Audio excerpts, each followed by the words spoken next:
इस हस्तिनापुर को बसाने वाले एक राजा हुए जिनका नाम था हस्ति, और वो भगवान शिव के ऐसे उपासक थे, भगवान शंकर की ऐसी आराधना उस हस्तिन राजा ने करी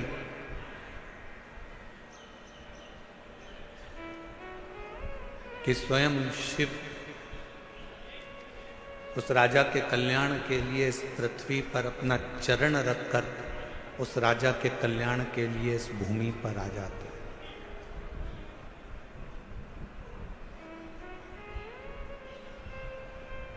केवल कौरव और पांडवों के युद्ध से हस्तिनापुर नहीं है,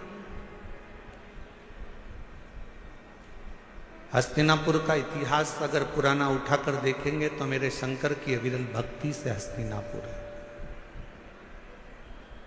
और इस हस्तिनापुर में वही राज कर सकता है जो शिव का परम उपासक हो, जिसने शंकर की अविरल भक्ति को अपने जीवन में उतारा हो, चाहे वो युधिष्ठिर हो, चाहे वो अर्जुन हो, चाहे वो नकुल हो, सहदेव हो, पांडव हो।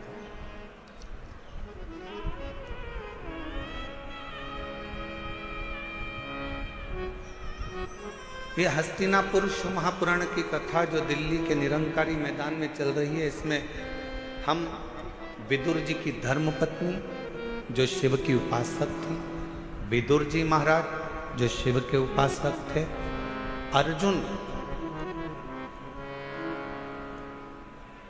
जो शिव के उपासक,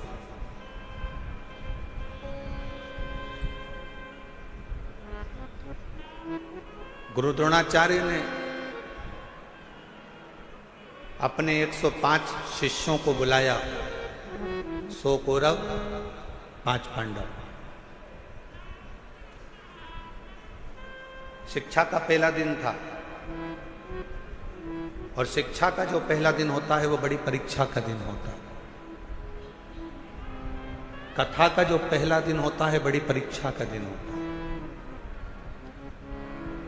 बहुत सारी विघ्न आते हैं, बहुत सारी तकलीफें आती हैं, बहुत सारी समस्या आती है,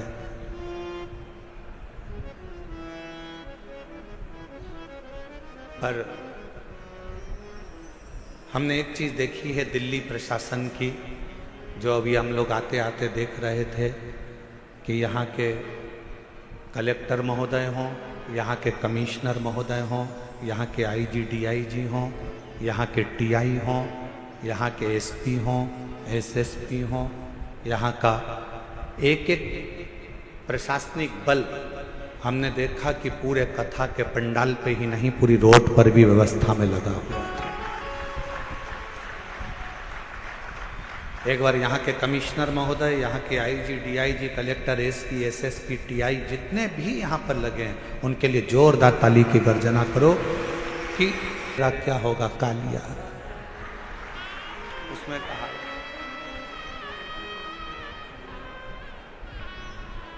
हमने यजमान से पूछा तुमने कितने पंडाल बनाए, तो कहा 3 पंडाल ये है, पीछे के पंडाल, साइड के पंडाल से मिला लो तो 8-9 पंडाल बने हुए हैं। फिर हमने आते आते पूछा पंडालों में जगह कितनी खाली है, तो कि 1 पांव रखने की जगह नहीं है, सारे पंडाल बाबा के भरे पड़े हुए। और इसको कौन संभाल रहा, कौन? एक बार फिर प्रशासन के लिए जोरदार ताली बजाओ। संभालने वाली ये प्रशासनिक व्यवस्था, यहाँ के कमिश्नर महोदय हों, कलेक्टर महोदय हों, एसपी हो, एसएसपी हो, आईजी हो, डीआईजी हो, एसडीएम हो, यहाँ का पूरा पुलिस बल, ट्रैफिक पुलिस हो, चाहे अन्य बल हो, यहाँ की चिकित्सा विभाग, सब संभालने वाले।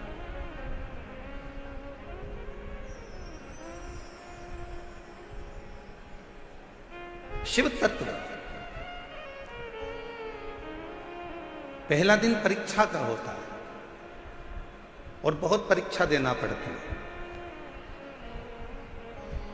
105 गुरु द्रोणाचार्य के शिष्य सामने आकर खड़े हो गए, बाल्यावस्था थी, बैठ गए। खबर मिली कि इनको शस्त्र की शिक्षा देंगे।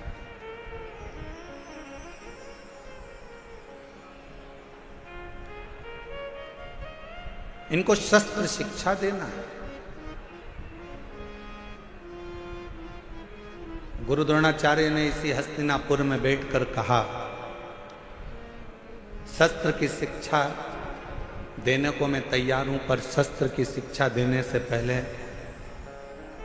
जितने मेरे शिष्य बैठे हैं उनसे निवेदन करूंगा कि आप में से जो मुझे शीश का दान दे देगा, मैं उसको शस्त्र की शिक्षा दे दूंगा।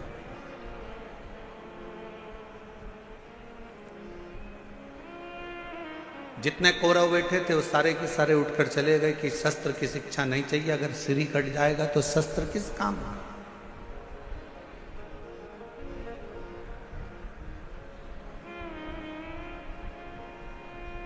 वो शस्त्र किस काम का? जैसे हमने पहले भी कथा में कहा, फिर कहते हैं, शिव महापुराण की कथा में जब भी आओ तो अपने साथ कोई कीमती सामान लेकर, सोना चांदी हीरा पन्ना चैन अंगूठी मोबाइल पर्स कोई भी कीमती सामान लेकर मत आओ, क्योंकि यहाँ एक ही कीमत वाला है और वो मेरा देव अधिदेव महादेव मेरा शंकर है। आपकी चप्पल भी अगर कीमत वाली है ना तो उसको भी कथा के पंडाल में लेके मत आओ, घर में अलमारी में सजा के रखो। कथा के पंडाल में अगर कथा सुनने के लिए अगर आप आ रहे हो तो ये सोच कर जाना कि मैं कोई कीमत वाली वस्तु मेरे बाबा को दिखाने के लिए नहीं जा रही हूं, मैं तो कीमत के रूप में मेरा शंकर, मेरा उघड़दानी, मेरा शिव जो कीमती है उस शंकर को पाने के लिए जा रही हूं।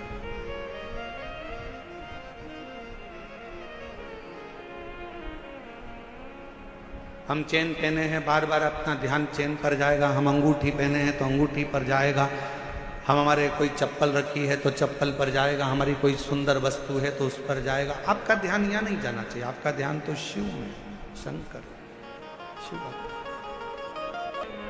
पाने के लिए बहुत रतन माणिक मोती सोना चांदी हीरा पन्ना जेवर आभूषण या दिखावे की शंकर को जरूरत नहीं।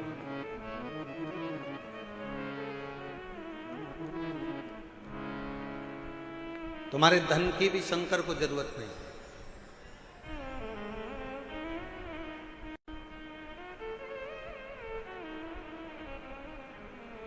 कोई तुमसे कहे कि 500 रुपए हमारे पास जमा करो, हम तुम्हें शंकर जी से मिला देंगे, तो कहना 500 तुम खुद के खर्च करो, तुम मिल लो। शिव को धन की जरूरत नहीं है। अगर शंकर को धन की जरूरत होती तो सोने की लंका का दान भगवान शंकर रावण को नहीं कर देते।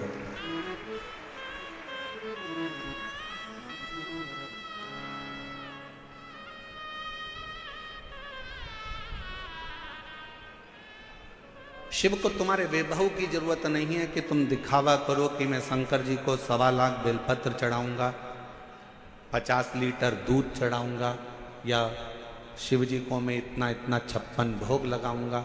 शिव जी कहते मुझे तुम्हारा वैभव भी नहीं चाहिए। क्या करूंगा तुम्हारे वैभव का? फिर किसी ने कहा मैं शंकर भगवान को एक एसी के कमरे में, एसी के महल में भगवान शिव को रखूंगा, तो शिव को तुम्हारा एसी का रूम भी नहीं चाहिए।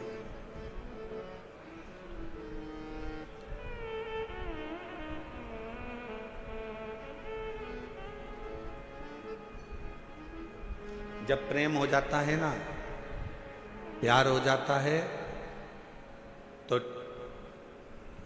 छोरी छोरे से कहती है, लड़की लड़के से कहती है कि आप और हम तो एक टूटे हुए झोपड़े में भी रह लेंगे अगर प्रेम है तो, और प्रेम नहीं है तो करोड़ों का महल भी बेकार लगता है। शिव भी यही कहते हैं,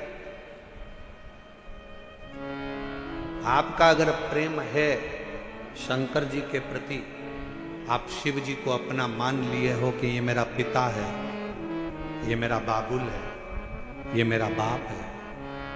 अगर तुमने मान लिया कि शिव मेरे पिता है, मेरे बाबुल है, मेरे पिता हैं, तो फिर महल की जरूरत नहीं पड़ेगी। शिव तुम्हारे दिल में निवास करेंगे। वो दिल कैसा भी हो, वो हृदय कैसा। ना उसको वैभव चाहिए, ना उसको धन चाहिए, ना उसको दौलत चाहिए। तुम्हारी संपदा से भी उसको कोई मतलब नहीं। उसको तो केवल तुम्हारी निर्मल भक्ति और दिल से बन सके तो उच्चारण श्री शिवाय नमस्तु, श्री शिवाय नमस्तु, श्री शिवाय नमस्तु, श्री शिवाय नमस्तु। तुमने जो दिल से उसको पुकारा, बस वही उसको चाहिए।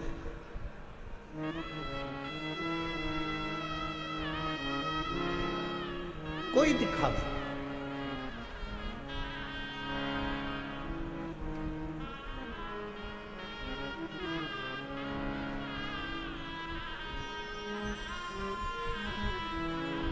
कुछ माताएं झंडा ले लेकर पैदल आ रही थी। पूछा, धूप इतनी तेज पड़ रही है, गर्मी इतनी तेज पड़ रही है, आप झंडा लेकर कहां से आ रहे हो? कहा, हम गुरुग्राम से पैदल चलते हुए कथा में धन्यवाद देने के लिए बाबा को। इतना भरचक गर्मी, इतना तेज तपन, जमीन तप रही है, इतनी तेज गर्मी पड़ रही है, और उसमें आप पैदल चलते चलते बाबा का भजन करते करते आ।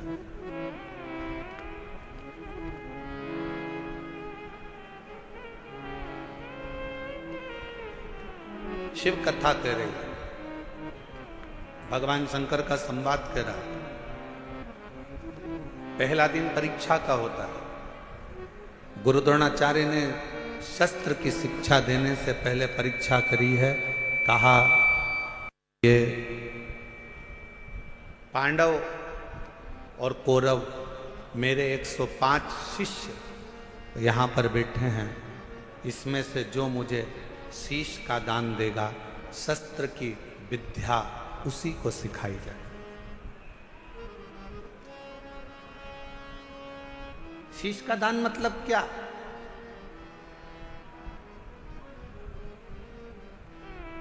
क्यों घर के लोग कहते हैं कि बेटी घर अगर ससुराल जाओ तो सास ससुर के चरणों में झुक जाना, शीश झुकाना। माँ अपने पोता पोती को, अपने बेटा बेटी को कहती है दादा दादी के पास शीश झुकाना, नाना नानी को शीश झुकाना, घर के बुजुर्गों के आगे शीश झुकाना।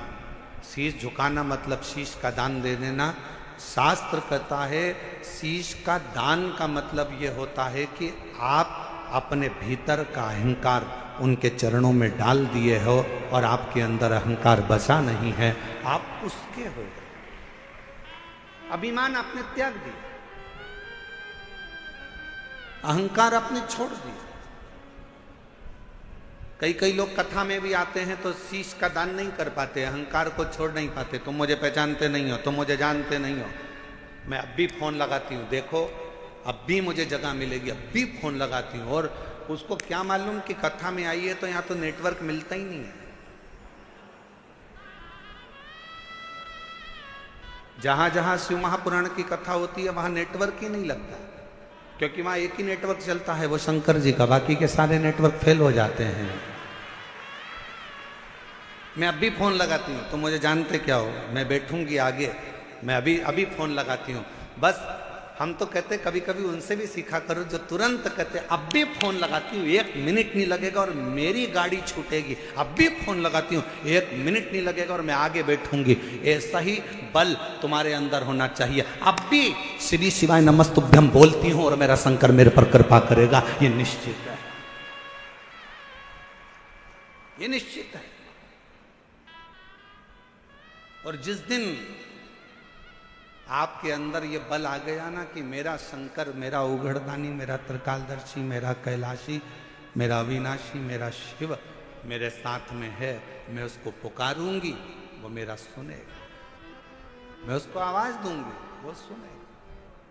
उस दिन सर्वश्रेष्ठ सब कुछ।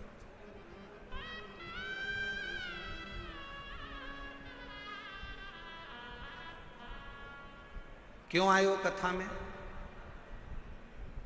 अपना अपना एसी का कमरा छोड़कर, जम के बोलो जरा, अपने अपने घर का कूलर, एसी, पंखा, एसी की गाड़ी, डनलप का गद्दा, सोफा सेट सब छोड़कर कथा में गाड़ी भी दूर रुकी, पैदल पैदल धूप में चलते चलते कथा के पंडाल में पहुंचे।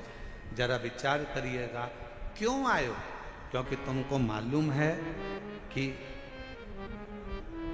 मैं 12 ज्योतिर्लिंग की यात्रा करने नहीं जा सकती, पर अगर मेरे नजदीक में शिव महापुराण की कथा हो रही है, वहां जाकर पहुंच गई तो 12 ज्योतिर्लिंग का फल हमें प्राप्त हो। मेरा शिव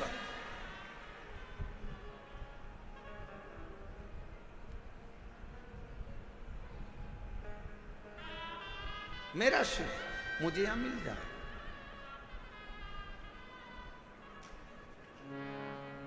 मेरा शंकर मुझे यहां मिलेगा। आप सबको मालूम है कि मैं अगर यहां बैठूंगी, अपने दिल की बात अपने बाबा से कहूंगी, तो मेरा बाबा यहां बैठकर सुनेगा। और कितनी बड़ी कृपा दिल्ली की इस कथा में हो रही है मेरे भोलेनाथ जी की। जरा विचार करिएगा कि कथा के मध्य में ही 24 तारीख को प्रदोष पड़ जाएगा, 25 तारीख को मासिक शिवरात्रि पड़ जाएगी, 26 तारीख को कथा की शिवरात्रि पड़ जाएगी और 27 तारीख को कथा वीरा। गुरु द्रोणाचार्य ने सामने बिठाया अपने शिष्यों को, 105 शिष्य सामने बैठे।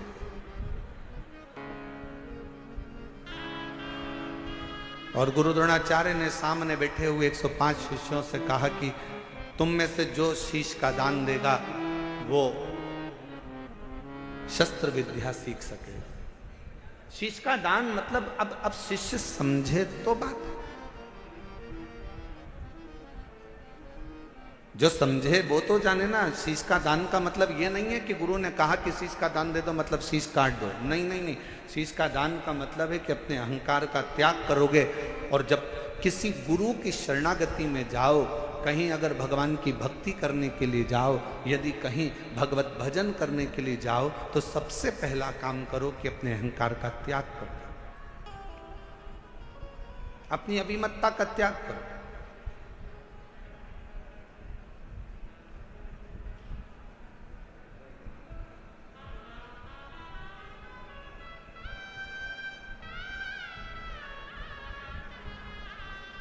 कल हम देख रहे थे बहुत बड़ी बड़ी बिल्डिंग है दिल्ली में बनी है, इतनी बड़ी बड़ी बिल्डिंग है बनी, इतना बड़ा बड़ा मकान बना, इतना बड़ा बड़ा मकान बना। तो हमारे साथ में जो हिमांशु पंडित जी थे वो कह रहे थे, गुरुजी कितनी बड़ी बड़ी बिल्डिंगें बनी हैं। हमने कहा अपने शहरों में या अपने छोटे छोटे पुराने पुराने गांव हैं, उसमें बड़ी बिल्डिंग भले नहीं होती थी पर बड़े मकान जरूर होते थे। और उस मकान में और यहाँ के मकान में एक बहुत बड़ा अंतर है। वहाँ के मकान मौन रहकर बन जाते थे और यहाँ के मकान लोन लेकर बन जाते हैं।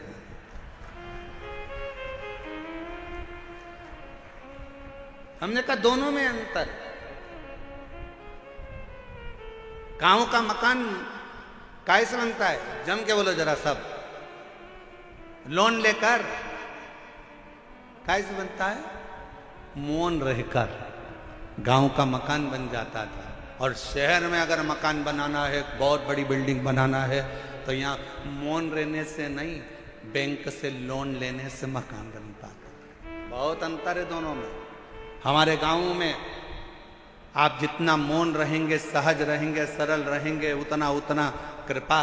वो कहते हैं ना कि कहा वर में और आशीर्वाद में बहुत बड़ा अंतर होता है।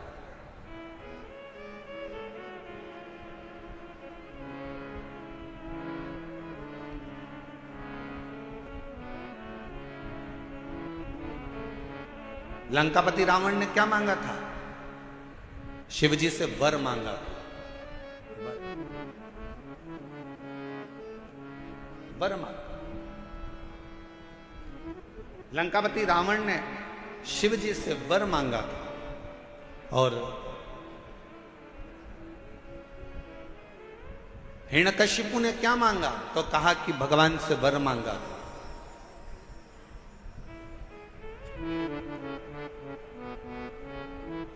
जितना मांगा गया वो वर था। रावण ने वर मांगा, लंका मिल गई, राज्य मिल गया, सत्ता मिल गई, वैभव मिल गया, पर धीरे धीरे एक दिन लंका के राजा रावण को भी प्राण त्यागना पड़ा, छोड़ना।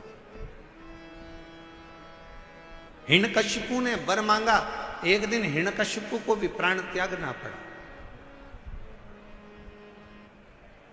और आप सबसे निवेदन है, शंकर जी के मंदिर में जाकर कभी वर मत मांगना कि भगवान मुझे ये दे दो, भगवान मुझे वो दे दो, भगवान मुझे ये प्रदान कर दो, भगवान मुझे ये प्रदान कर दो। तुम शिव जी के मंदिर में अगर एक लोटा जल चढ़ाने के लिए जाओ तो शिव महापुराण की कथा कहती है कभी शिव के मंदिर में जाकर वर मत मांगना, क्योंकि वर मांगोगे तो एक दिन वो वर समाप्त हो सकता है। शंकर जी के मंदिर में जाकर कहना बाबा मुझे आपका आशीर्वाद दे दो, क्योंकि वर समाप्त हो जाएगा पर आशीर्वाद कभी समाप्त नहीं होता, कभी समाप्त नहीं।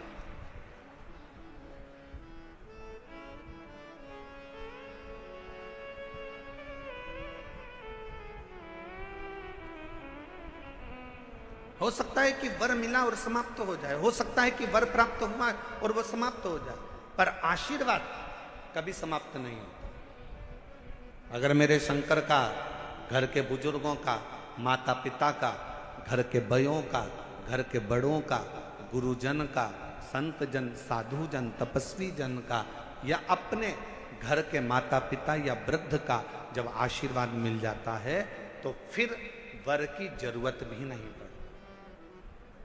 मांगो उससे कि देना हो तो जन्म मेरे सिर पर रख दो रे अपने ये दोनों हाथ, और देना हो तो दीजिए जन्म जन्म का साथ, और देना हो तो दीजिए। शिव पुराण कह रहे मेरे ओगरदानी का संवाद कर।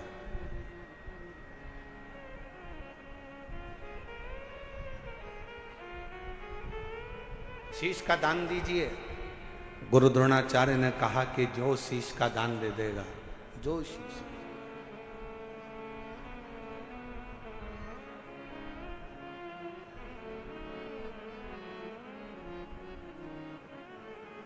मेरे शंभू ने कहा, मेरे शंकर ने इस पवित्र कथा का आनंद कर रहा है, हस्तिनापुर शिव महापुराण की कथा कर रही है, जो शीश का दान देगा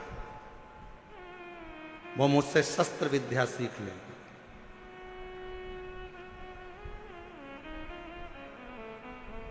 अब कौन शीश का दान दे? सब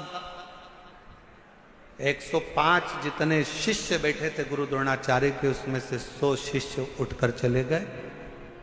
5 शिष्य बैठे रहे पांडव, उसमें भी एक अर्जुन सामने बैठा रहा, तलवार उठाई और शीश के पास लेकर जाने लगा, काट कर शीश का दान देने लगा। गुरु द्रोणाचार्य ने मना कर दिया, मुझे कटा हुआ शीश नहीं, तेरे धड़ पर लगा हुआ शीश मेरे चरणों में पड़ जाएगा, उतना दान बहुत है और मैं तुझे दे दूं, मत दीजिए। शंकर भगवान को तुम्हारा धन नहीं, वैभव नहीं, सत्ता नहीं, दौलत नहीं, शिव जी को केवल तुम्हारा एक लोटा जल शिव को समर्पित कर दो। एक लोटा जल भी नहीं हो तो 3 बार ताली बजा दो, वो भी नहीं है तो मुख से बम बम बोले बोले, ये भी नहीं बोल सकते तो मुख से हर हर महा, इतना कर सकते।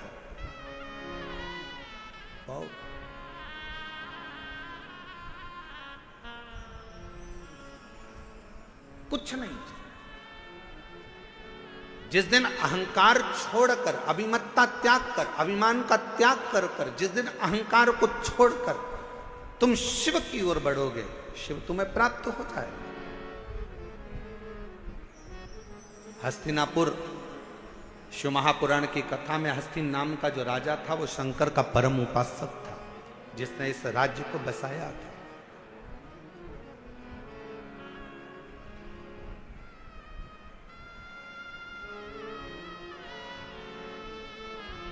एक शिव भक्त क्या कहता है? अभी कथा में कहा कि वर मत मांगो, आशीर्वाद मांग लो। भगवान अगर मिल भी जाए ना, तुम्हारे पास में आकर खड़ा भी हो जाए और कह दे ए मांग तुझे क्या चाहिए, तो उसे कह देना नहीं नहीं मुझे कुछ नहीं चाहिए, तुम तो तुम्हारा आशीर्वाद दे दो बस। क्यों? क्योंकि वरदान दोगे तो हो सकता है एक दिन समाप्त हो जाए। हमने फ्रिज मांग लिया, कूलर मांग लिया, एसी मांग लिया, ये मांग लिया, वो मांग लिया, गाड़ी मांग ली, बंगला मांग लिया, सामान मांग लिया, बेटा मांग लिया, बेटी मांग ली, दौलत मांग लिया, सत्ता मांग ली, हो सकता है एक दिन समाप्त हो जाए। पर यदि आपका अगर आशीर्वाद होगा तो ये कभी समाप्त होने वाला नहीं है। वर समाप्त हो सकता है पर आशीर्वाद कभी समाप्त नहीं होता, वो अजर और अमर रहता है। वो आपके आज भी है और कल भी है।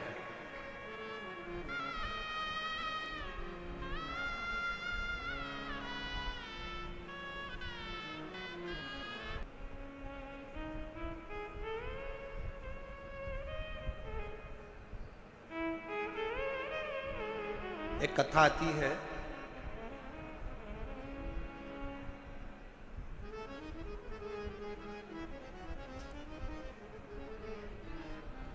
एक नारायण नाम का एक छोटा सा बालक था।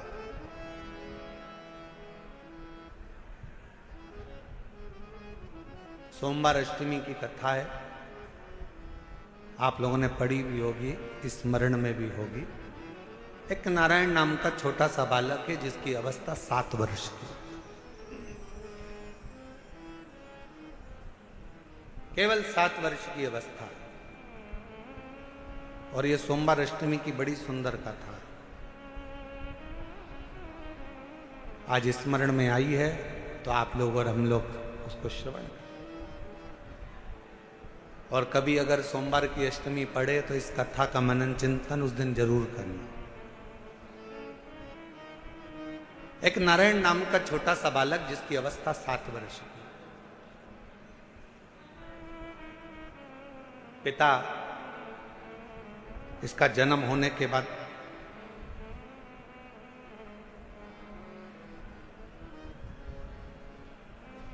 किसी गलत मार्ग में चले गए और किसी अन्य स्त्री के साथ रहना चालू कर दिया। नारायण अपनी मां के साथ में रह रहा है।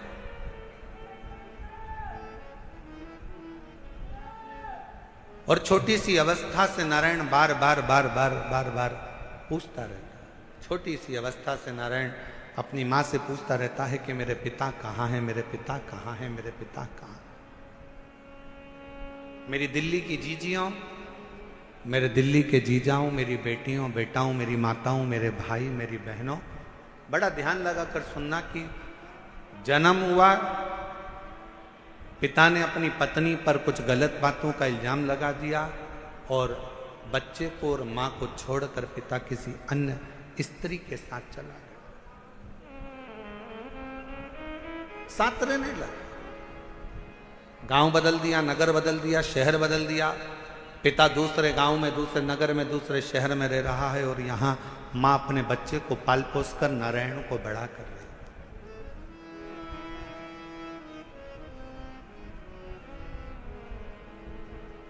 छोटा सा बच्चा जैसे जैसे बड़ा हो रहा है, छोटा सा बच्चा जैसे जैसे बढ़ता जा रहा है वैसे वैसे अपने पिता के बारे में पूछता जा रहा है। मां मेरे पिताजी कहाँ है, मां मेरे पिताजी कहाँ है। जैसे 4 वर्ष के ध्रुव जी महाराज वन से तप कर कर आने के बाद अपनी मां से पूछते हैं कि मां मेरे पिता कहाँ है, और मां क्या उत्तर दे। मां कहती है कि मैं ही तेरा पिता हूं और मैं तेरी मां हूं। नारायण से भी मां से पूछा, मां मेरा पिता कहाँ है, मेरा पिता कहाँ।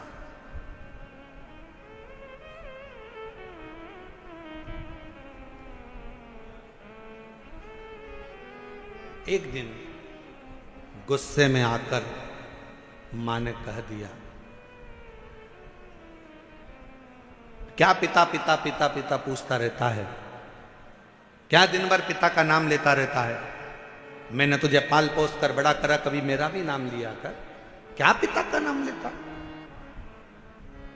सोमवार की अष्टमी की कथा कहती है कि पिता का नाम लेते हुए बच्चे को माँ ने एक दिन खूब डांटा, खूब फटकारा, पर बेटे की चित्त वृत्ति से पिता का स्मरण जाता नहीं। पिता का स्मरण नहीं जाता। मां मेरा पिता कहां है? बच्चे ने फिर जिद पकड़ी। आखिरी में मां ने तुरंत चिल्लाकर कह दिया, पिता पिता कहता है, ये सामने जो पत्थर पड़ा है, सामने जो भाटा पड़ा है, सामने जो कंकर पड़ा है, सामने जो पत्थर पड़ा है, यही तेरा पिता है।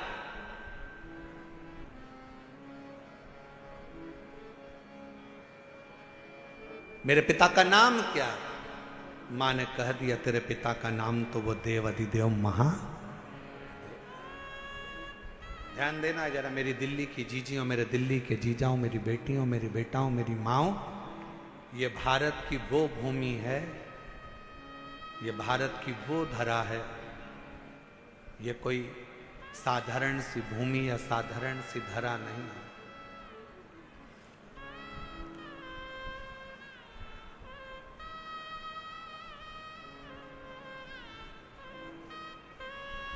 सात द्वीप, 245 देश और 4200 धर्म हैं पूरी दुनिया में। 7 द्वीप, 245 देश और 4200 धर्म पूरी दुनिया में है। और उसके बाद भी अगर आपका जन्म भारत की भूमि पर हो जाए और उसके बाद भी आपका जन्म सनातन हिंदू धर्म में हो जाए, तो भगवान को धन्यवाद देना कि तूने मुझे अच्छे कुल में पैदा किया।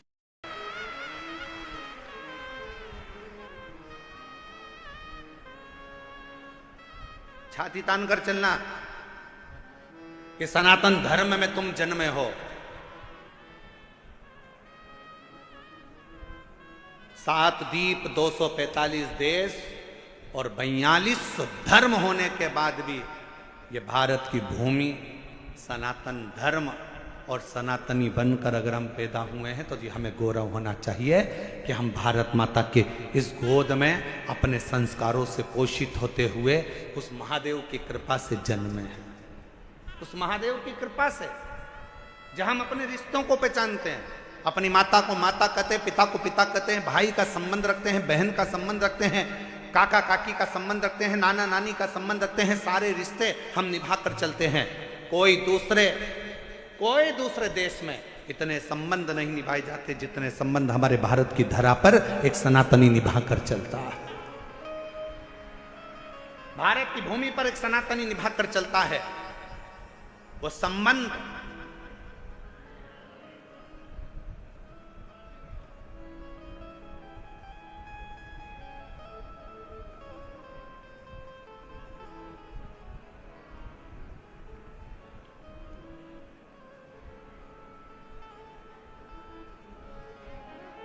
और कोई अच्छे संबंधी तो हैं तुम्हारे?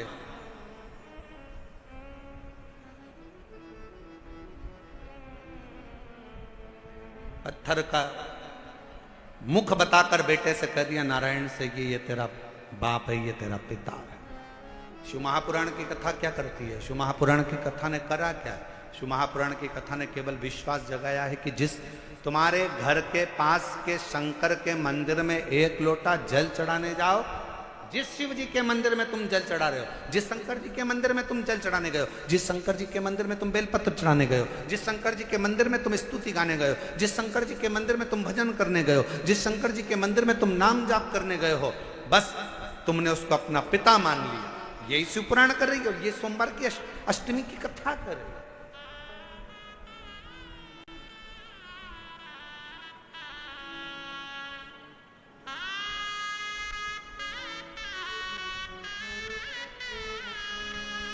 यही संबंध है हमारे, ये रिश्तेदार।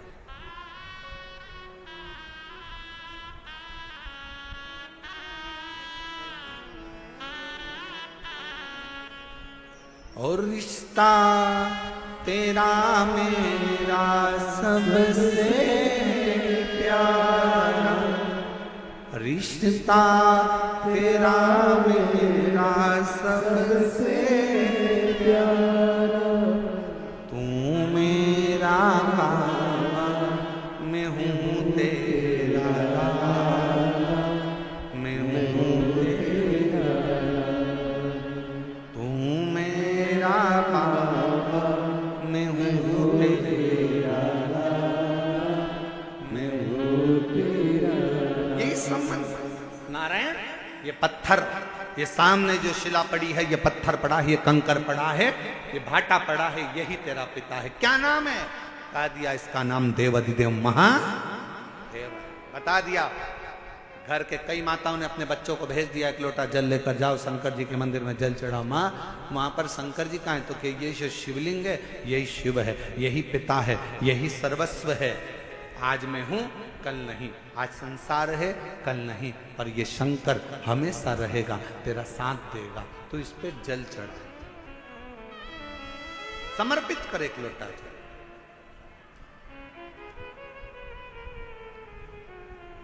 और जब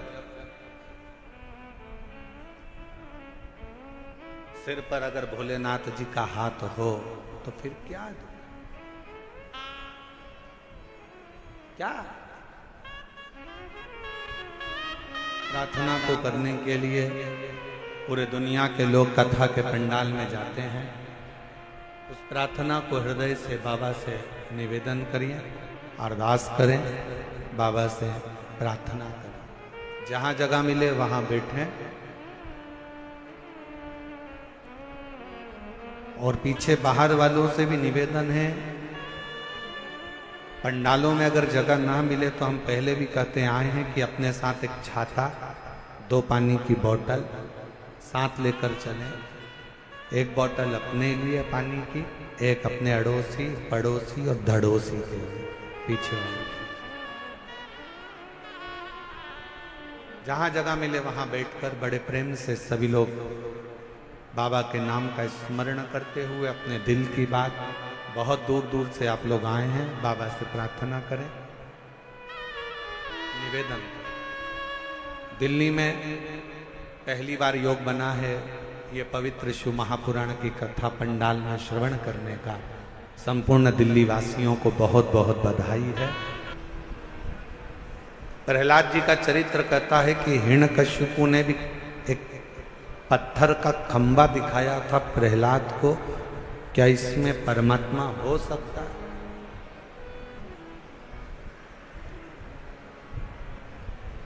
यदि विश्वास पूर्ण है तो शिव मिलता जरूर है।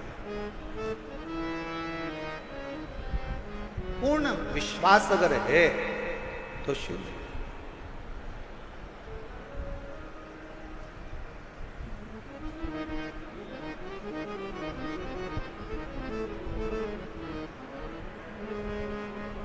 हम पहले भी कथा में कहे, आज फिर कह रहे हैं, शिव जी पर अगर भरोसा करा है तो आपका पूर्ण भरोसा यदि शंकर जी पर है तो दुनिया का ऐसा कोई दुख नहीं जो मेरा देवाधिदेव महादेव काट नहीं सकता। आपके दुख को काट दिया जाए। एक पत्र है, अच्छा है, देखो।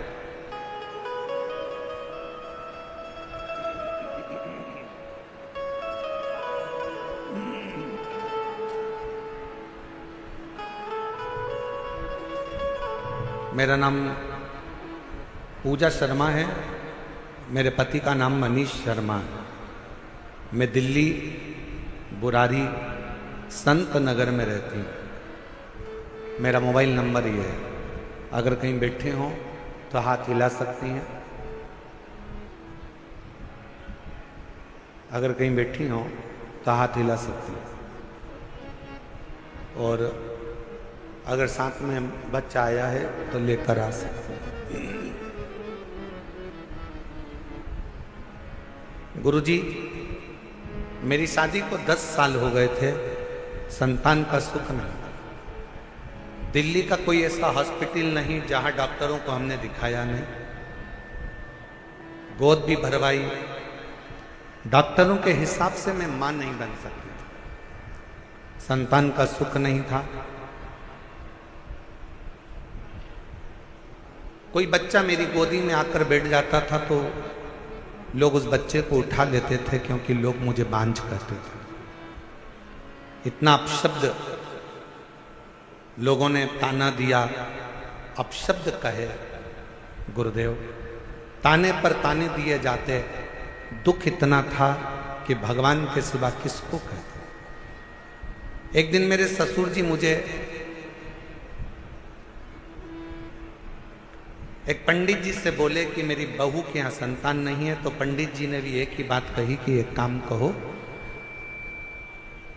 टीवी पर आस्था चैनल पर सियोर वाला महाराज कथा करता है, शिव महापुराण की कथा अगर आसन लगाकर टीवी के सामने बैठकर भी अगर दिल से सुनी जाए और सफेद आंकड़े की जड़ का प्रयोग करा जाए, या किसी पंडाल में बैठकर कथा को सुना जाए और बाबा से झोली पसार कर मांगा जाए तो जरूर। मेरे ससुर ने पंडित जी से कहा कि डॉक्टरों ने मना कर दिया कि ये कभी मां नहीं बन सकती। पंडित जी कहने लगे एक बार अगर कथा के पंडाल की अगर रज भी उसके उदर पर लगे तो उससे भी फल मिलेगा। आपकी कथा नासिक में 2023 में चल रही थी, तब हम उस कथा को सुनने के लिए पंडाल में बैठ गए। सफेद आंकड़े की जड़ का प्रयोग करा और बाबा की ऐसी कृपा हुई गुरुदेव। दुनिया के लोग कहते हैं क्या कथा के पंडाल में बैठकर जो मांगा जाता है वो मिलता है, पर मैं छाती ठोक कर कहती हूं कि कथा के पंडाल की रज जीव का कल्याण जरूर करती है। और 14 नवंबर 2024 को मेरे घर में 10 साल के बाद संतान की प्राप्ति। गुरुदेव, मैं मां नहीं बन सकती थी, क्योंकि मेरी रिपोर्ट में यह था कि मैं मां नहीं बन सकती, पर मेरे बाबा ने मेरे ऊपर कृपा करी। मेरे बच्चे का मैं फोटो भी लगा रही हूं, जो 14 नवंबर 2024 को मेरे घर में पुत्र रत्न की प्राप्ति 10 साल की। और तेरी कृपा का भरोसा कब किस पर हो जाए, जरा सी हम पर करो। एक पत्र और अच्छा है।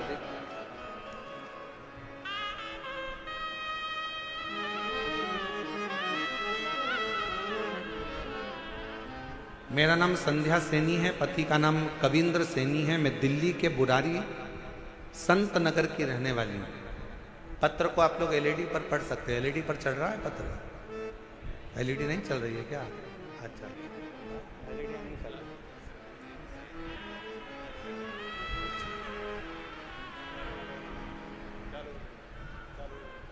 चालू हो गई एलईडियाँ, देखिए हो गया।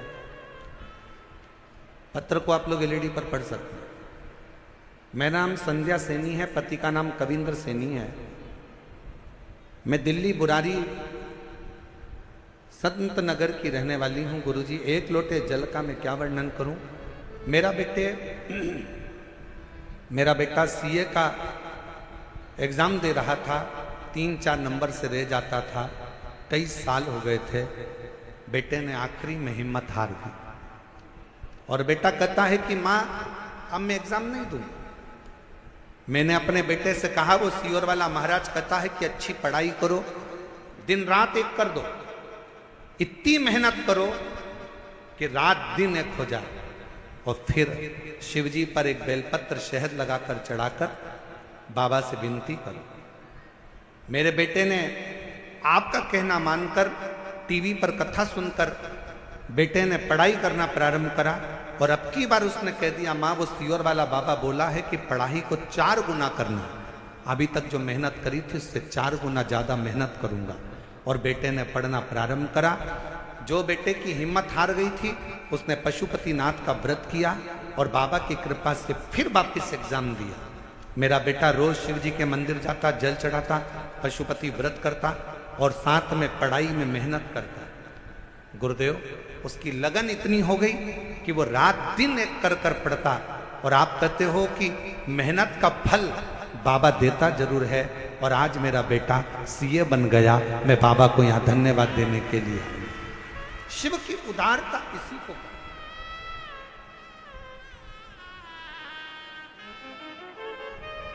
और तेरी कृपा का क्या भरोसा, कब किस पर हो जाए जरा सी हम पर कर दो, जरा सी हम पर कर दो।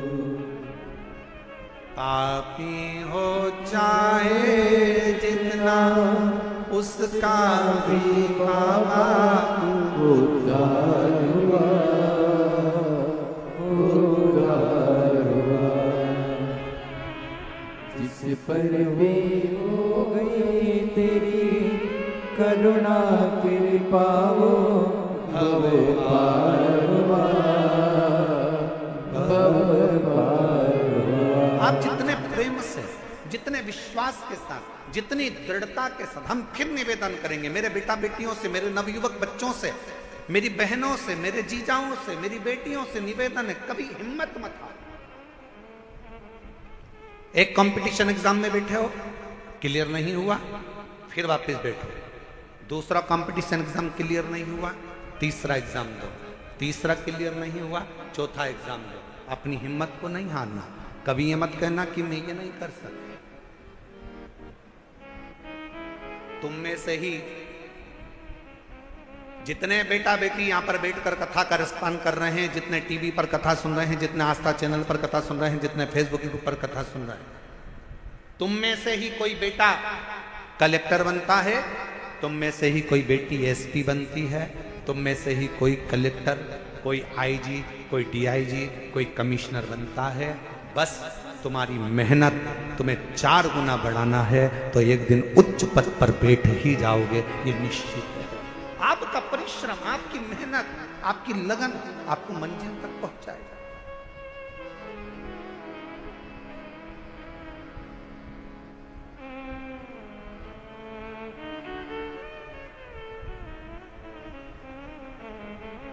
और फिर निवेदन करूं, किसी ने कह दिया कि तुम्हारा यह काम नहीं हो सकता, कोई ने कह दिया तुझे कैंसर हो गया और कैंसर होने के बाद तू ठीक नहीं हो सकती, तू ठीक नहीं होगा, तेरा किडनी लीवर बेकार हो गया, तू ठीक नहीं हो सकता, तू ठीक नहीं होगी, तुम छाती ठोक कर कहना वो मेरा बाप है, मेरा शंकर। एक दिन अगर कथा के पंडाल में बैठकर कथा सुनकर वहां की मिट्टी को मेरे शरीर पर अगर लगाई है तो मेरा बाबा मुझे ठीक कर कर ही रहेगा, ये निश्चित है, ये मेरा विश्वास। और देखो एक पत्र है,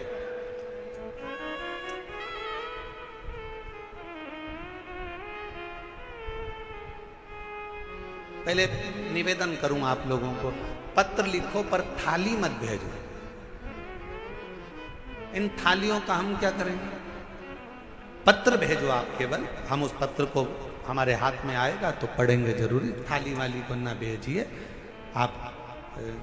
ये थाली अपने घर पर प्रयोग में लो, उपयोग में लो। ना थाली ना लोटा, कुछ नहीं, भगवान की भक्ति करो। और एक निवेदन और करें, बहुत सारा धन लेकर, पर्स में पैसा लेकर कथा के पंडाल में मत आओ। दिल लेकर कथा के पंडाल में आओ, तुम्हारा पर्स तुम्हारे घर पर रहो। दिल लेकर तुम्हारी चेन, अंगूठी, मोबाइल, मंगलसूत्र, बहुत सोने का सामान, हीरे का सामान लेकर कथा के पंडाल में मत।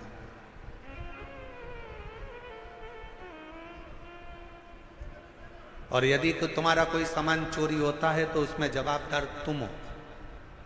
प्रशासन, समिति, कार्यकर्ता इसके जवाबदार नहीं होंगे, क्योंकि हम खुद मंच से आपको चिल्ला चिल्ला कर बोलते हैं अपना सामान घर छोड़ो, घर रख कर आओ। यहाँ तो तुम दिल लेकर आओ, खुद बाबा के होकर आओ। यहाँ तुम्हारे धन से मतलब नहीं है, यहाँ तुम्हारे मन से मतलब है। हृदय लेकर आइए, दिल लेकर आइए, बाबा को रिझाइए। बाबा अब प्रशासन तुम्हें संभाले कि तुम्हारे गोल्ड को संभाले? इसलिए निवेदन है, अपना अपना जो सोना चांदी हीरा पन्ना जो तुम्हारी चीज कीमती है उसको घर छोड़ दो, मना नहीं।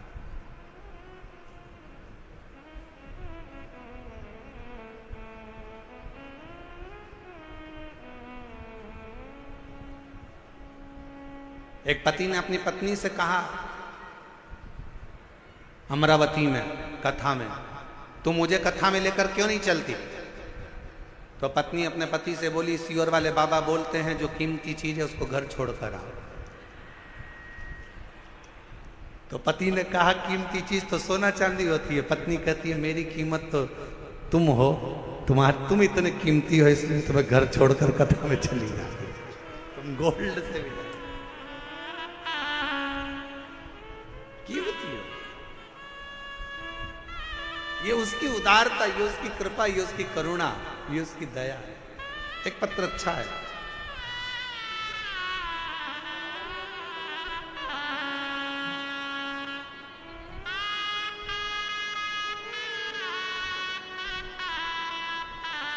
हाँ बेटा,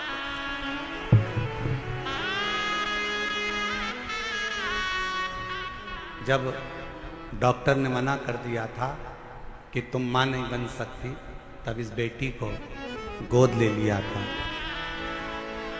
और इस बेटी को गोद लिया। बेटी को भी मंदिर लेकर जाती, बाबा से प्रार्थना करती और डॉक्टरों ने तो कह दिया था कि तुम कभी मां नहीं बनोगी। हम तो कहते हैं इस बेटी को, जी आपने गोद लिया ना, तो इसी की सेवा के रूप में ये बालक मेरे शंकर ने आपको दिया है। ये उसी की कृपा, सेवा का फल कहीं ना कहीं मिलता है। शिव कृपा से 10 साल के बाद संतान हुई है।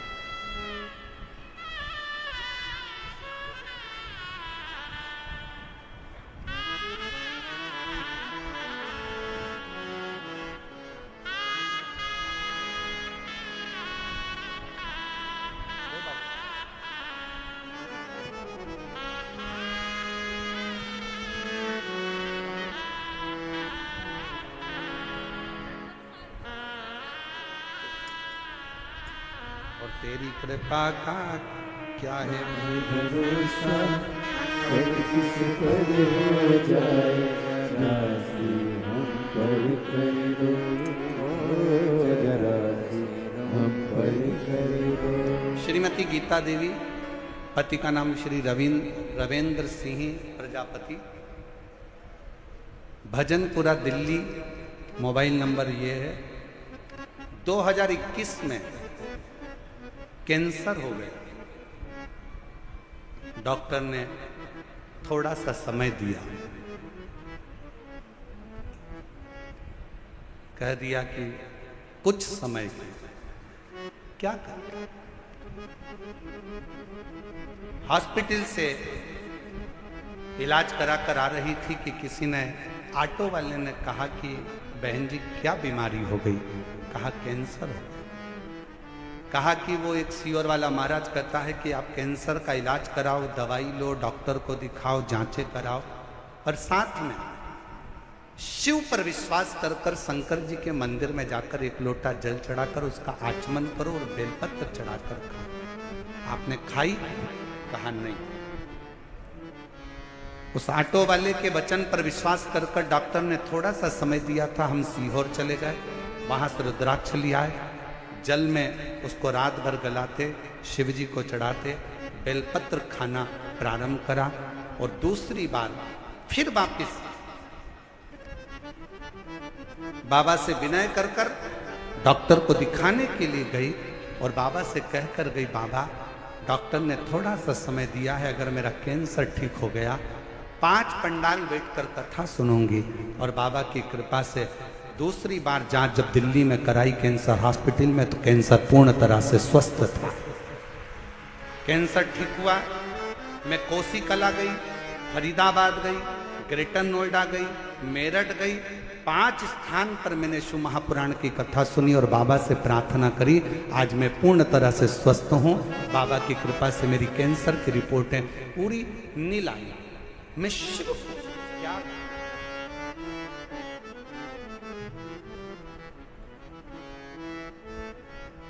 आप शंकर की स्तुति, शिव का गुणगान, शिव की स्तुति, शिव का भजन, शिव का स्मरण, आपके घर के नजदीक में जो शिवालय हो, आपके घर के पास में जो शंकर का मंदिर हो, सबसे पहले वहां जाना प्रारंभ करो, शिव जी को एक लोटा जल चढ़ाना प्रारंभ करो। हमारा निवेदन है, बहुत दूर जाने की तमन्ना में, केदारनाथ जाऊं मैं, अमरनाथ जाऊं मैं, यहां जाऊं, खूब जाओ, पर पहले पास के शंकर के मंदिर में जाना चालू करो। जिस दिन मेरा शंकर तुम्हारा हाथ पकड़ लेगा, उस दिन खींच कर तुम्हें केदारनाथ और अमरनाथ बुला लेगा। उस दिन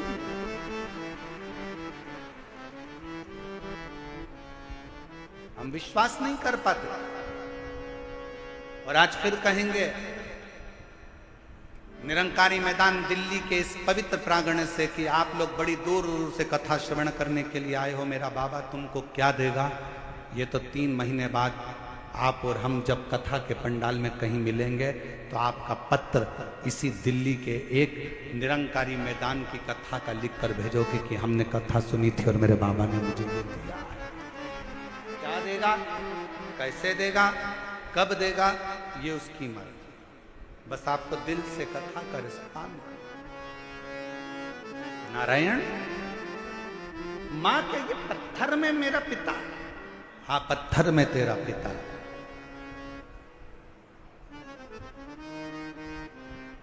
ये शिला, ये कंकर, ये पत्थर मेरा पिता, हाँ। मानो तो गंगा मां हूं, ना मानो तो बहता पानी। आप मानो तो गंगा है, ना मानो तो बहता पानी।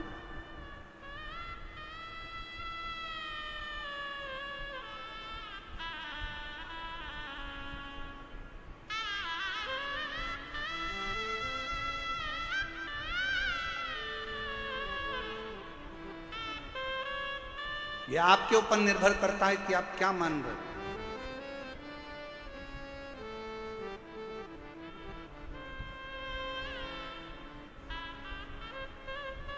यह आपके ऊपर निर्भर करता है कि आप क्या मानकर चल रहे हो शिव को।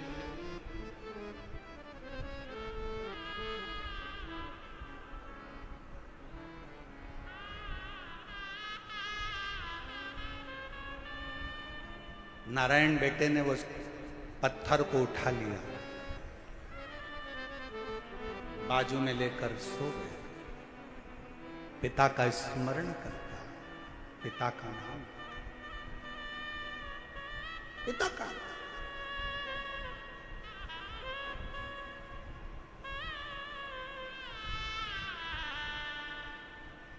कभी मौका लगे जिंदगी में, कोई भूखा है, प्यासा है, किसी को जरूरत है, उसकी हेल्प करें। हमने एक बात कही थी कथा में, आप लोगों के स्मरण में है कि नहीं है वो हमको नहीं।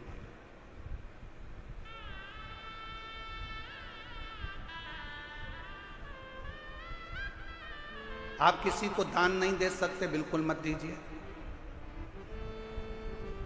आप किसी को 1 रुपया दान नहीं कर सकते, आप बिल्कुल मत करिए। आप अठन्नी नहीं दे सकते किसी को, बिल्कुल मत दो। शिव महापुराण की कथा कहती है, आप अपनी कमाई का 1 अंश भी किसी को दान नहीं कर सकते, बिल्कुल मत करो। दूसरे महाराज आपसे कहेंगे कि 1 अंश दान करो, पर हम कहते हैं बिल्कुल आपका मन नहीं है, बिल्कुल मत करो। पर अपनी कमाई का कम से कम 1 अंश अपने खुद के ऊपर खर्च तो करो। बेटा एप्पल का मोबाइल चला रहा है और बाप कमाते कमाते दुकान पर पूरी जिंदगी निकाल दिया, कीपैड में पूरा जीवन निकाल देता।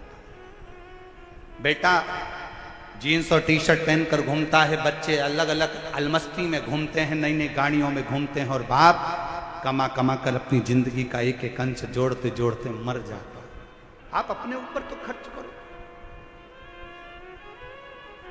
आप मत दो किसी को 1 रुपया। निवेदन है, आपके घर के अंदर आपके भाई, आपकी बहन, आपका परिवार, आपके रिश्तेदार कोई दुखी हैं, किसी को शिक्षा की जरूरत है, अपनी कमाई में से थोड़ा सा अंश निकाल कर किसी बच्चे को पढ़ाने का प्रयास करना। एक बार अपने बेटे को पढ़ाना और एक बार दूसरे के बेटे को पढ़ाना।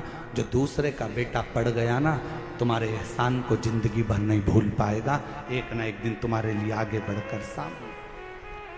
अपनी कमाई का एक अंश निकालकर कोई बीमार है, अपने परिवार में, अपने कुटुंब में, अपनी कॉलोनी में, अपनी सोसाइटी में, अपने मोहल्ले में, अपने क्षेत्र में कोई बीमार है, उसके लिए खर्च कर दीजिए। मत दो किसी को 1 रुपया, किसी को देने की जरूरत नहीं। तुम्हारा पैसा तुम्हारे पास रखो, पर किसी जगह पर पहले तो अपने ऊपर खर्च कर देखो, फिर किसी अन्य पर जो तुम्हारे परिवार का अंश है, तुमसे जुड़ा हुआ है, कोई तो तकलीफ है तो उसकी तकलीफ को मिटाए। तकलीफ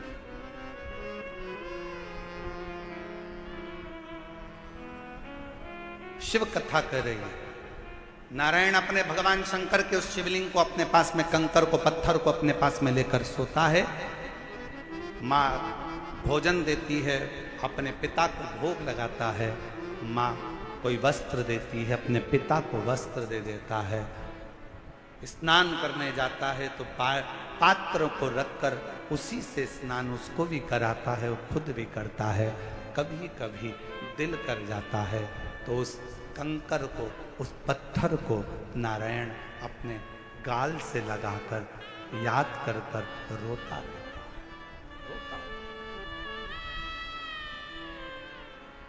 रोता नेत्रों से जल जल किसके आगे कहें।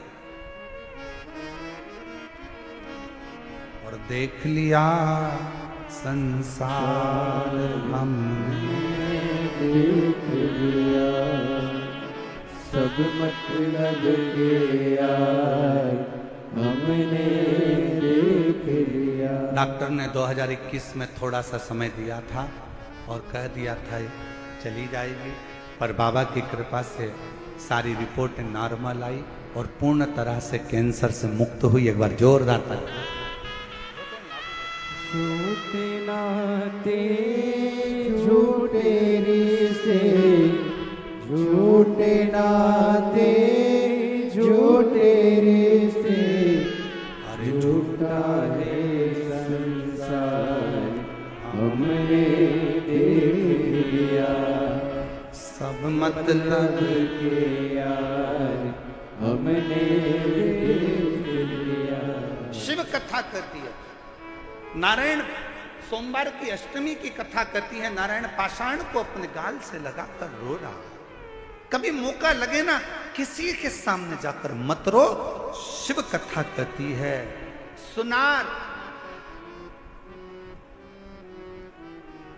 सुनार का काम है सोने चांदी के गहने को सुंदर बनाने। सुनार का काम है सोने चांदी के गहनों को सुंदर बनाने का। दर्जी का काम है कपड़ों को सुंदर बनाने का। माली का काम है बगीचे को सुंदर बनाने का। और शिव महापुराण का काम है जो उसकी शरण में आ गया उसकी जिंदगी को सुंदर बनाना।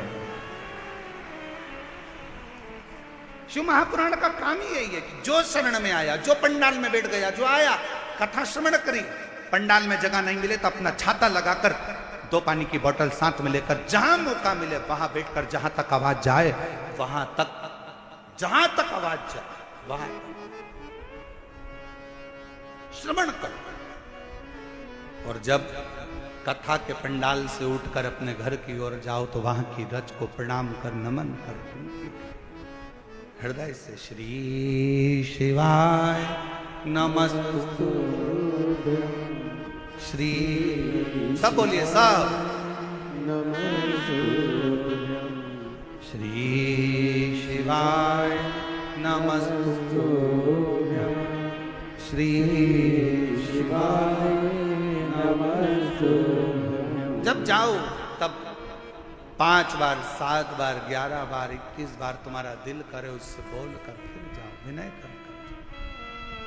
शिवालय में जाओ, शंकर के मंदिर में जाओ। अपने घर के नजदीक में जो शंकर का मंदिर है सबसे पहले वहां जाना प्रारंभ करो। 1 लोटा जल चढ़ाना प्रारंभ करो, वहां जाकर विनती करना प्रारंभ करो। जब दिल दुखे, मन दुखे, मन में कोई भाव उत्पन्न हो तब उससे कहो जिससे कह सकते हो।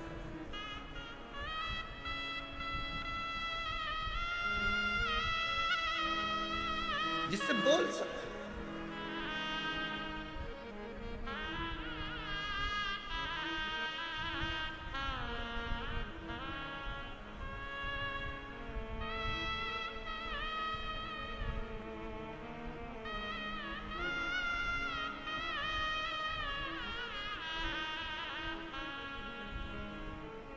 नारायण ने शंकर के उस कंकर को, पत्थर को, पाषाण को गाल से लगाकर रो रहा।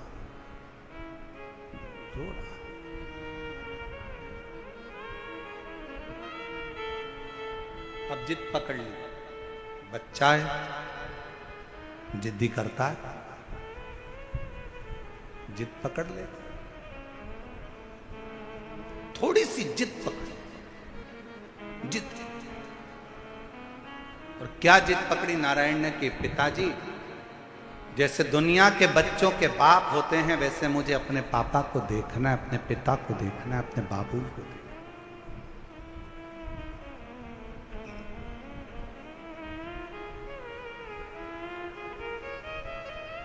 अच्छा एक बात बताओ मेरी जीजी और दिल्ली वाली, ओ दिल्ली वाली, एक बात बताइएगा, छोटा बच्चा जिद करेगा चल जाएगा, और वही बच्चा जब बड़ा हो जाए, 40 साल का, 45 साल का, 42 साल का हो जाए और वो जिद करे तो अच्छा लगे क्या? बोलो तो जम के, आवाज नहीं आई है, जरा जम के बोलो। नहीं लगे। छोटा है, जिद करे चलेगा, बड़ा हो गया जिद करेगा नहीं चलेगा। शिव महापुराण की कथा कहती है, तुम शंकर जी के मंदिर में शंकर को जल चढ़ाने जाओ तो उसको अपना पिता मानो, और तुम कितनी भी तुम्हारी उम्र हो, 60 साल, 70 साल, 75 साल, 80 साल, 40 साल, 45 साल, 50 साल, 20 साल, 25 साल, तुम्हारी कितनी भी उम्र हो, तुम अपने आप को छोटा बच्चा समझना और शंकर को अपना पिता समझना। उस बाप के आगे अगर जिद करोगे तो तुम्हारा दुख उस बाप को काटना ही पड़ेगा, तुम्हारा दुख उस पिता को काटना ही पड़ेगा, वो काटे।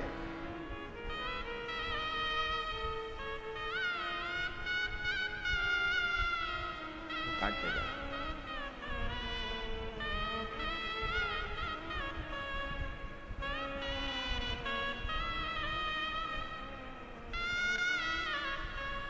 अब कहोगे तो वो दुख काटेगा ना। हे त्रिपुंडधारी, हे त्रिशूलधारी, हे त्रिपुंडधारी, हे त्रिशूलधारी,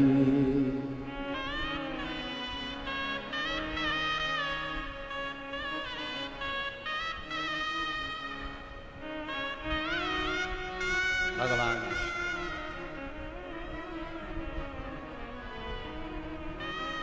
हे मेरे शंकर, हे मेरे करुणा सागर, हे मेरे शंभु, कृपा।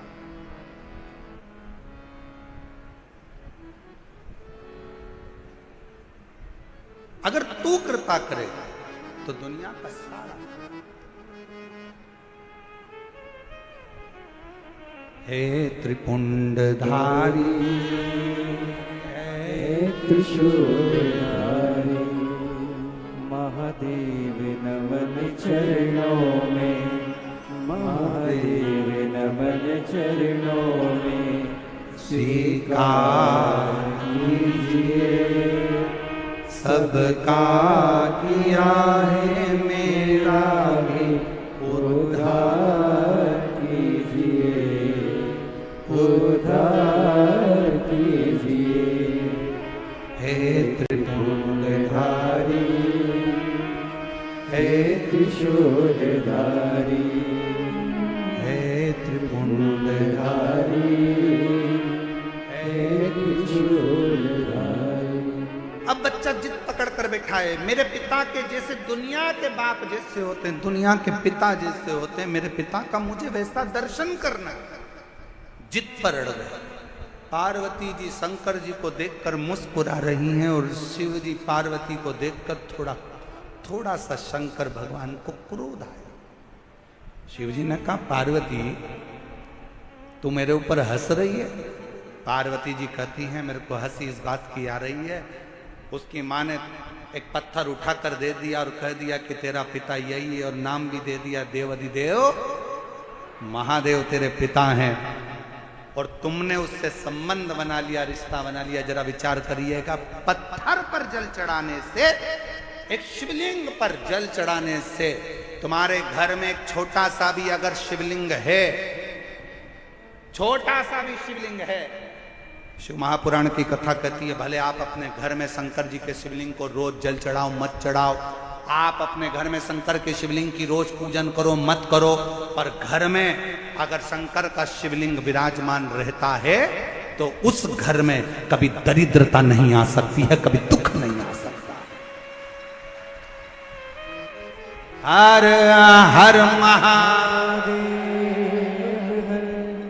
घर के अंदर अगर शंकर भगवान का छोटा सा भी, भले वो जिसका पत्थर का हो, लकड़ी का हो, पारद का हो, स्फटिक का हो, सोने का हो, चांदी का हो, पीतल का हो, तांबे का हो, लकड़ी का हो, जैसा शिवलिंग तुम्हारे घर में अगर छोटा सा भी है तो वो तुम्हें फल जरूर दे।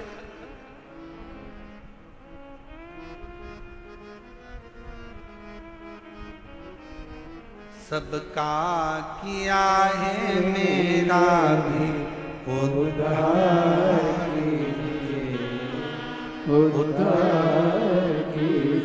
आप भी बोलो, जितने बैठे हैं कथा के पंडाल में, जो बाहर भी बैठे हैं कथा के पंडाल से, जो बाहर बैठकर कथा सुन रहे हैं, वो भी बोले महादेव चरण, महादेव नमन चरणों में स्वीकार कीजिए। सबका किया है मेरा भी उद्धार कीजिए, उद्धार कीजिए।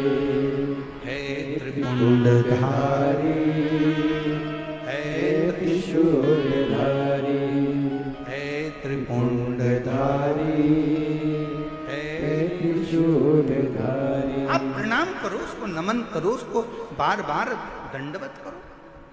अब मुझे असली पिता से मिलना, मेरे दुनिया के जैसे पिता होते हैं, नारायण कहते हैं मुझे उस पिता से मिलना है। सोमवार की अष्टमी की कथा कर रही है, पार्वती जी मुस्कुरा रही हैं, शंकर जी को क्रोध आया है, पार्वती तुम मेरे ऊपर मुस्कुरा रही हो?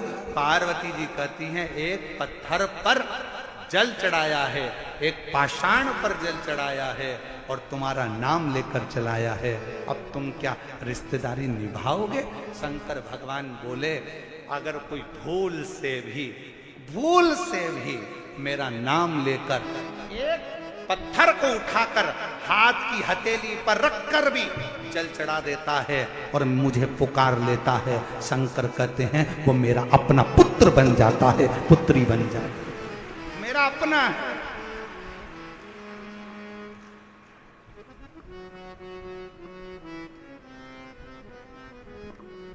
कितना सुंदर कहा है। अगर कभी प्रवास में रहते हो ना, कहीं कहीं जा रहे हो, कहीं कहीं तुम लोग सफर कर रहे हो, 2 दिन 3 दिन का सफर है, शंकर जी की पूजन नहीं कर पाए, एक लोटा जल नहीं चढ़ा पाए, कोई बात नहीं, अपनी शिवलिंग मुद्रा अपने हाथ पर बनाओ और शिवलिंग मुद्रा बनाकर श्री शिवाय नमस्तु,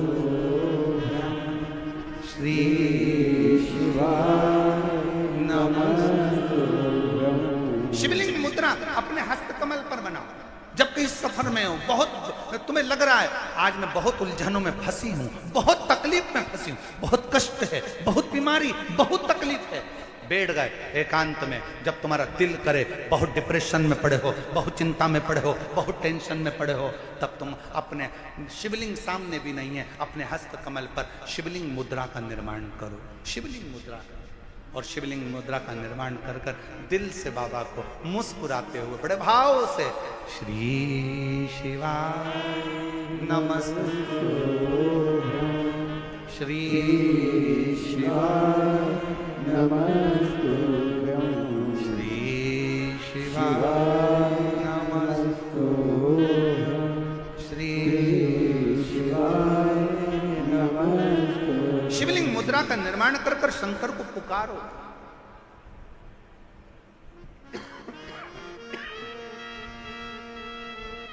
ये कथा जो दिल्ली निरंकारी मैदान में चल रही है, ये तो 27 तारीख को विराम हो जाएगी।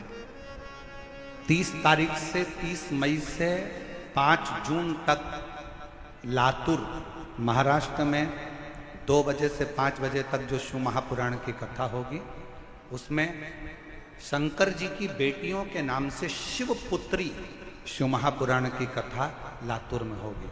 उसमें शंकर जी की तीसरे नंबर की बेटी, क्या नाम है? श्यामली बारी। शंकर जी की कितनी लड़कियां हैं? 6। शिव जी की कितनी लड़कियां हैं? 6। जया, साथ में बोलो, जया, विषहरा, श्यामली बारी, दौतली, देव, और 6ठे नंबर की अशोक सुंदर। तीसरे नंबर की बेटी क्या नाम है? श्यामली बारी। जब लातूर में आप और हम शिवपुत्री शिव महापुराण की कथा को सुनेंगे लातूर से, दोपहर में 2 बजे से 5 बजे तक, 30 मई से 5 जून तक कथा का जब लाभ लेंगे, तो उसमें आप शंकर जी की तीसरे नंबर की बेटी श्यामली बारी का चरित्र सुनिए। श्यामली बारी क्या करती थी, आप उस कथा में जब श्रवण करेंगे लातूर में शिवपुत्री शिव महापुराण कथा में, श्यामली बारी क्या करती थी? एक असुर आया,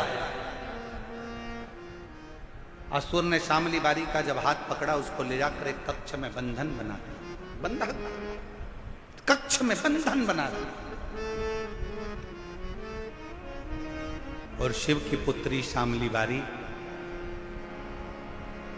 बंधन से मुक्त होने के लिए शंकर भगवान ने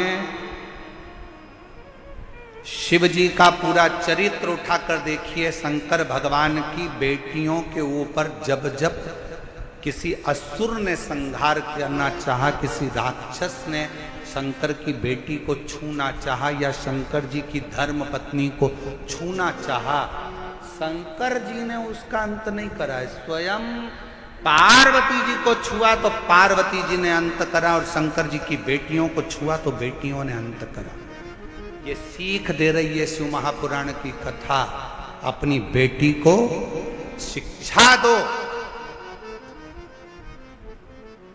शास्त्र पढ़ाओ, पर साथ में अपनी बेटी को शस्त्र की भी शिक्षा दीजिए कि वक्त पड़ने पर शस्त्र भी चला सके।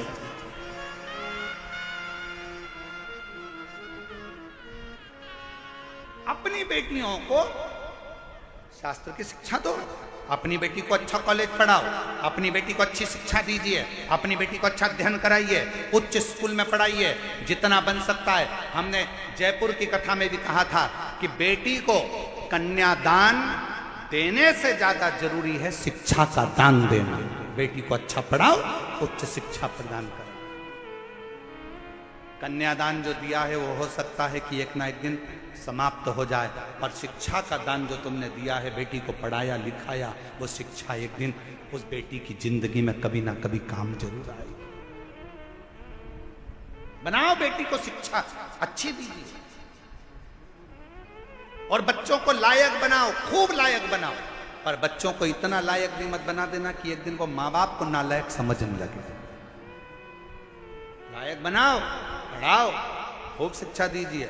और जिस दिन बेटा कहने लगे पापा तुम्हें कुछ नहीं आता, मम्मी चुप बैठी रहो, पापा तुम बड़बड़ मत करो, चुप बैठे रहो, समझ लेना तुम्हारी शिक्षा किसी काम की नहीं है। तुमने शिक्षा तो दी, पर शिक्षा के साथ में संस्कार देना भूल गए थे।